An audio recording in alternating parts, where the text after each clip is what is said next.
Summer 1945. Guam, Pacific Theatre. The war had ended, but no one had told the prisoners yet. The jungle smelled of salt, smoke, and surrender. Crickets droned through the dusk as groups of Japanese women, nurses, clerks, and radio operators sat under the tin roofs of a U.S. internment camp, clutching their meager belongings and waiting for news that never came in words they could understand. They had been captured during the final months of the war, some on Saipan, others in Okinawa, after refusing to take their own lives as their officers demanded. For weeks they had lived expecting humiliation, punishment, or worse. But what they found instead would challenge everything they had been told. Nurse Aiko Tanaka, 23, remembered the day she was captured as a blur of heat and tears. She had watched fellow nurses burn medical papers and surrender only when American troops surrounded the bunker. Her commanding officer's last words still haunted her. Better to die than live in enemy hands. Yet now, weeks later, Aiko sat in a bamboo hut surrounded by white tents, with a can of milk in one hand and a warm blanket over her shoulders, both given freely by the same enemy. The first night, she couldn't sleep. The quiet frightened her more than the bombs had. At dawn, the Americans began their rounds. No shouting, no blows, no guards brandishing rifles for amusement, just calm, practiced efficiency. They distributed food, rice, bread, fruit, not enough for luxury, but more than enough for life. The women stared as one soldier gently placed a tray in front of a frail mother holding a baby. The mother whispered, "Nani kor?" What is this? The translator, a young Nisei sergeant from California, smiled faintly. "Breakfast, ma'am." The woman blinked. Then, softly, she began to cry. By mid-morning, the Americans opened a small infirmary tent.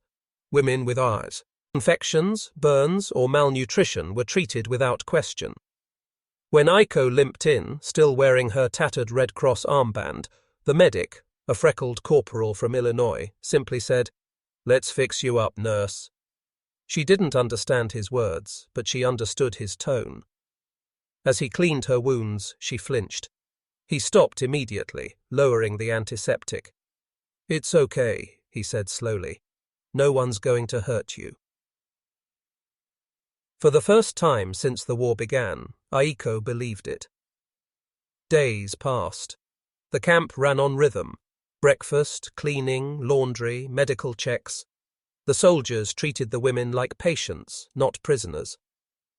Aiko noticed small details that chipped away at her fear. The guards knocked before entering tents.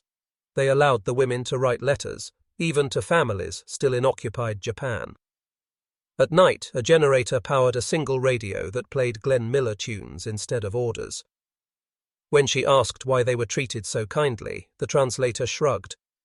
"Because the war's over," he said, "and you're not the enemy anymore." Still, the guilt ran deep. One evening, a few women knelt in the dirt begging for punishment. They said they had failed their emperor by surviving. The American sergeant didn't understand their words, but he saw their tears. He knelt too, not as a captor, but as a man humbled by pain he hadn't lived. "No more kneeling," he said quietly. "Stand, please." The translator repeated the words in Japanese. The women rose, trembling. One murmured, "America jin, yasashi." The Americans are kind. By late August, word of surrender reached the camp officially. The empire had fallen. The war was over. For hours, the women sat in stunned silence. Some wept, some prayed, some stared into the sky as if searching for the faces of those who hadn't lived to see this day. Then, unexpectedly, the American camp commander, Colonel Richard McPherson, called them together. "You'll all be repatriated soon," he announced through the translator. "We'll send you home, safe." There was no applause, no cheer, only confusion. Home. Japan was rubble. Food was scarce, families gone. Their homeland, once a promise of honor, was now a graveyard. Iko whispered to the woman beside her, "What if home doesn't want us?" The woman didn't answer. Weeks passed as repatriation ships were arranged, but something strange began to happen. Each day, a few of the women approached the American officers, bowing politely before speaking. The translator, puzzled, took notes. When the commander read the reports, he raised his eyebrows. "They're asking to stay?" The sergeant nodded. "Sir, most of 'em say they feel safer here than they ever did back home." McPherson sighed. "You can't blame them. They've known war their whole lives. Maybe this is the first peace they've tasted." Aiko didn't ask outright, but the thought consumed her. One night, under a sky scattered with stars, she sat near the wire fence and watched the guards share cigarettes, laughing softly. A young soldier noticed her, nodded respectfully, and offered a small piece of chocolate through the wire. She hesitated, then took it. The sweetness flooded her mouth, unfamiliar, comforting. She laughed for the first time in years. "Good?" the soldier asked. She nodded. "Oishi." "Delicious." He grinned. "Then we're even." The camp developed its own strange harmony. Women stitching clothes, soldiers delivering supplies, a piano salvaged from a ruined church played by a sergeant on Sunday evenings. One nurse began teaching English. Another helped organize the medical tent. The Americans called them Miss Tanaka, Miss Ito, never by numbers or titles. "They treat us like people," one woman said quietly over dinner, "not like ghosts." And in a way that frightened them most, being seen again.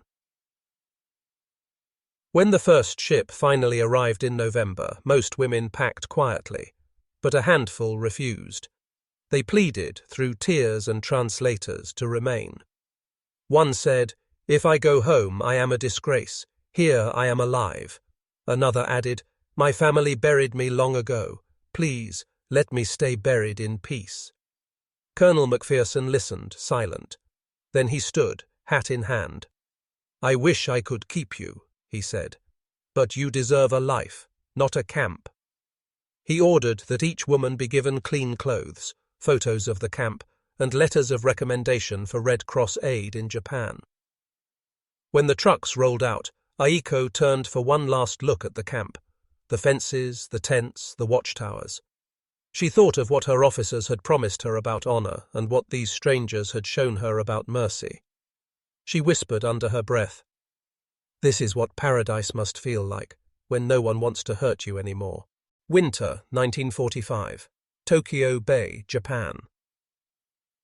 The ship docked at dawn under a sky that looked bruised, the color of old metal.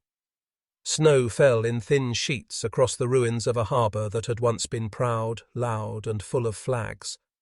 Now only smoke rose from the skeletons of factories, and the cranes stood frozen, rusted monuments to an empire that had collapsed under its own weight. Aiko Tanaka stood on deck, clutching her single bag. Inside were the few things she had from the camp: a small notebook, a can of coffee rations, a bar of American soap wrapped in brown paper, and a photograph of the women she'd shared her paradise with, smiling awkwardly beside US medics in front of a Red Cross tent. "Japan," one of the women beside her whispered. "We're home." But the word home didn't feel like it used to. Iko looked across the pier, where soldiers in worn imperial uniforms stood disbanded, stripped of authority, and civilians scavenged among the rubble. Children picked through ash for scraps of coal. The air smelled of sea salt, oil, and hunger. This was not home.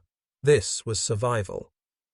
At the repatriation center, Allied officers handed each returning civilian a form: name, age, origin, and occupation. When Aiko wrote nurse, the Japanese official looked up sharply. "Where did you serve?"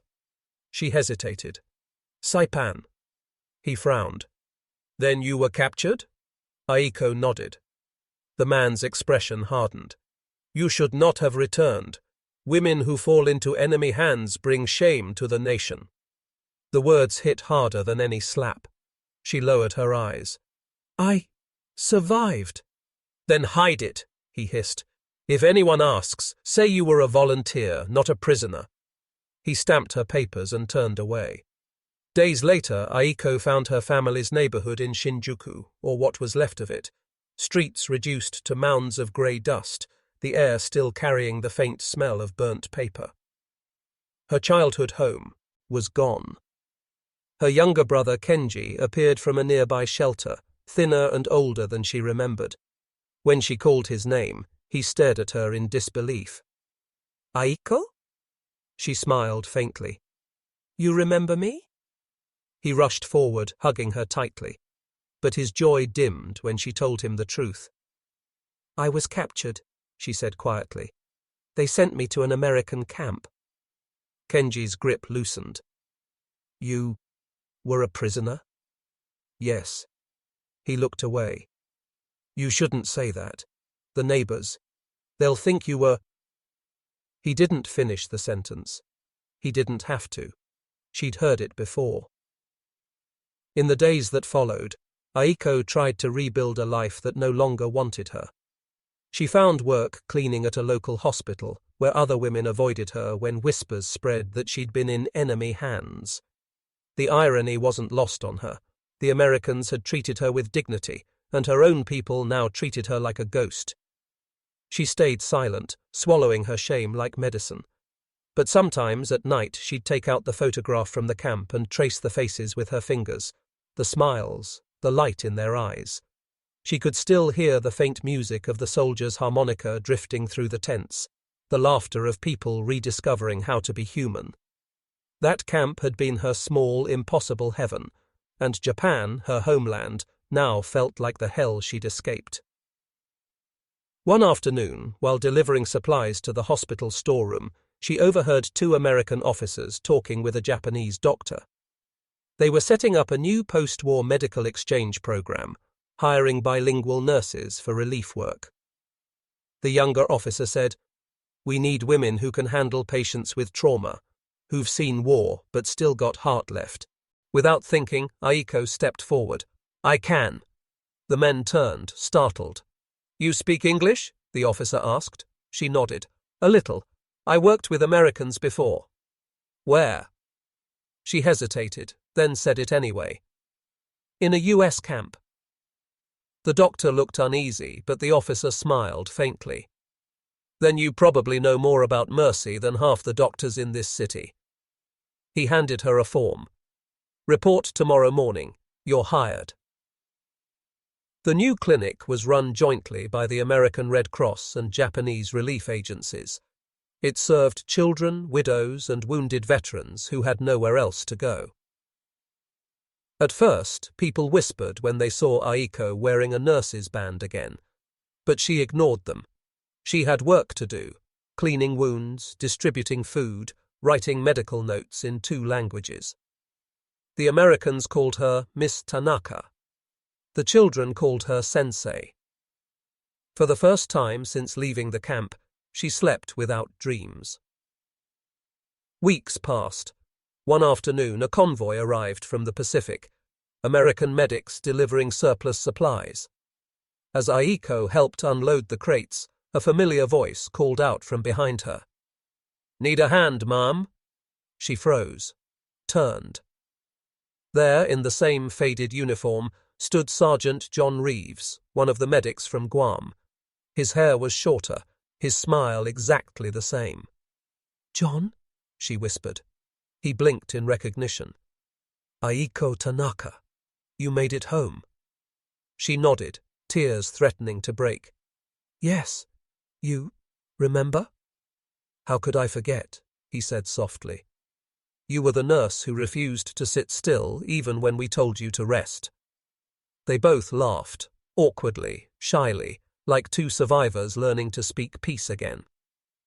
That evening, John and a few other Americans visited the hospital's courtyard. The staff shared tea and rice cakes under the lanterns. Someone asked, "What was it like? Your camp?"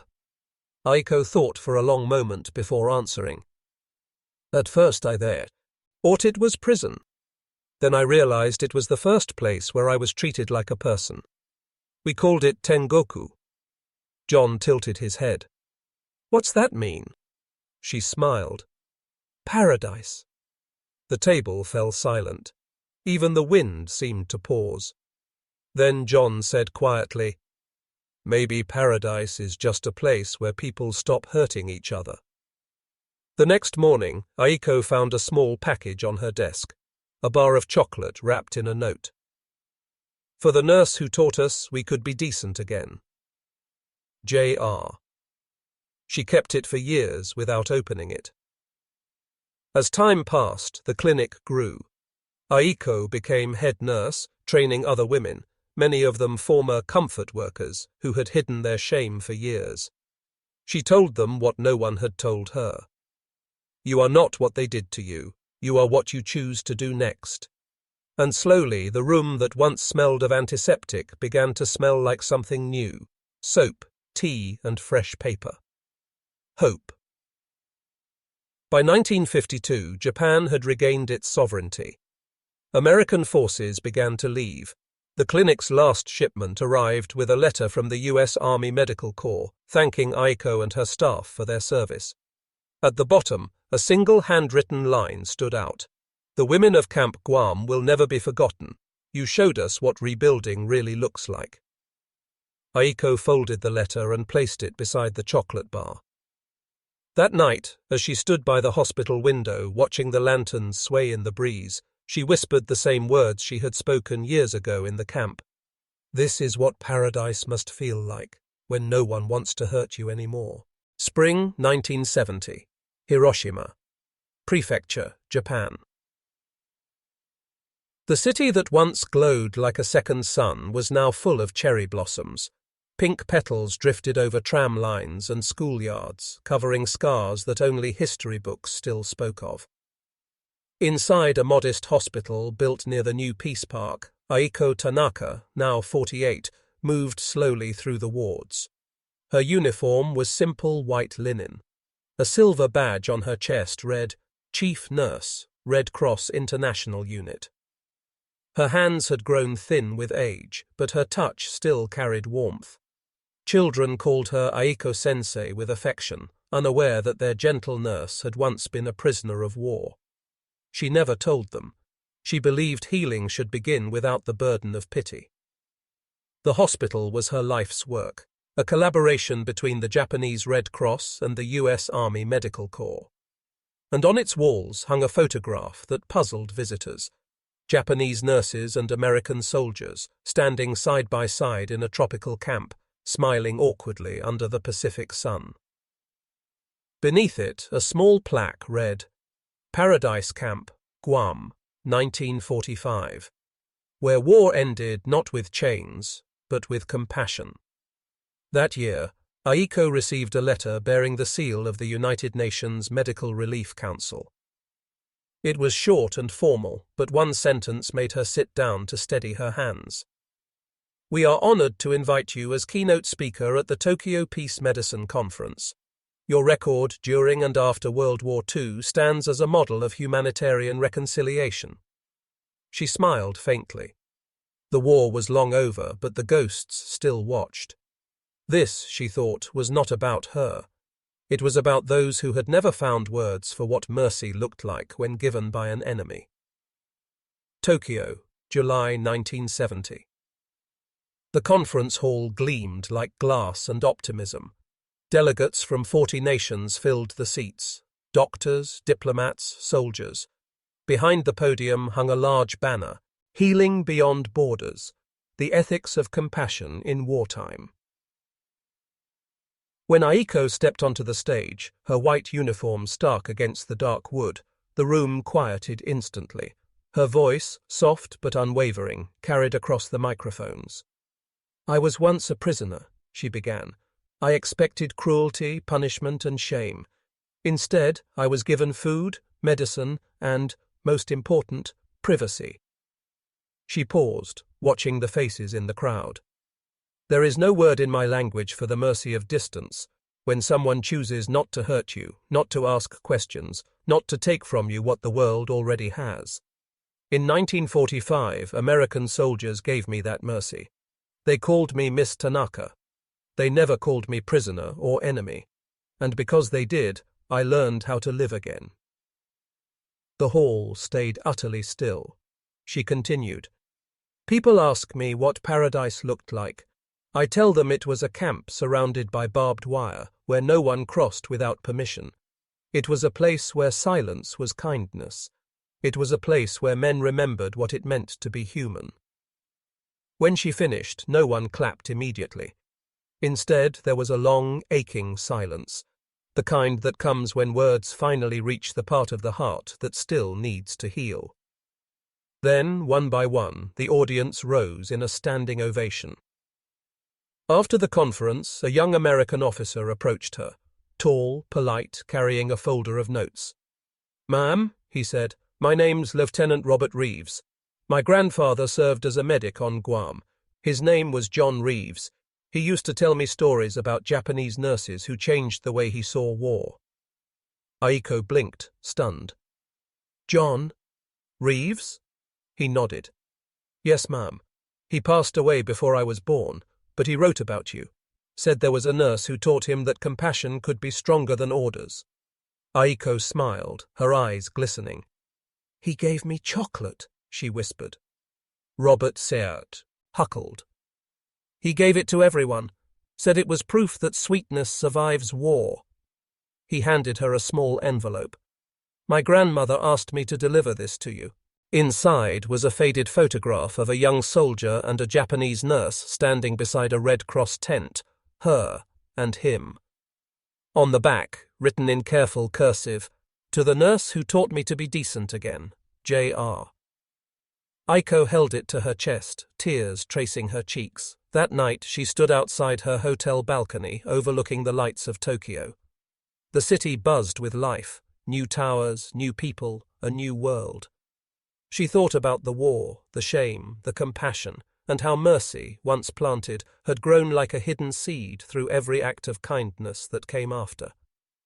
She whispered into the wind, "Thank you, John." And somewhere, she felt the answer not as sound, but as peace. Winter 1989. Hiroshima Hospital. Snow fell softly against the windows as Aiko lay resting, her hands folded neatly atop a worn photograph. Her hair was silver now, her voice faint but calm. Nurses moved quietly through the room, women she had trained, who spoke of her with reverence. One of them noticed the photo in her hand. "Sensei," she said, smiling. "Is that you?" Aiko nodded weakly. "Yes, paradise." "What was it like?" the young nurse asked. Aiko's eyes twinkled faintly. "It was where I learned that respect is the beginning of peace." She closed her eyes, the photograph still pressed to her heart. When the morning came, the cherry trees outside bloomed early, as if spring couldn't wait to welcome her home. Epilogue 2015, Guam. A small memorial stands near the ruins of the old internment site. Tourists rarely notice it. It's just a bronze plaque surrounded by palm trees and flowers. But if you stop and read, you'll find these words engraved in both Japanese and English.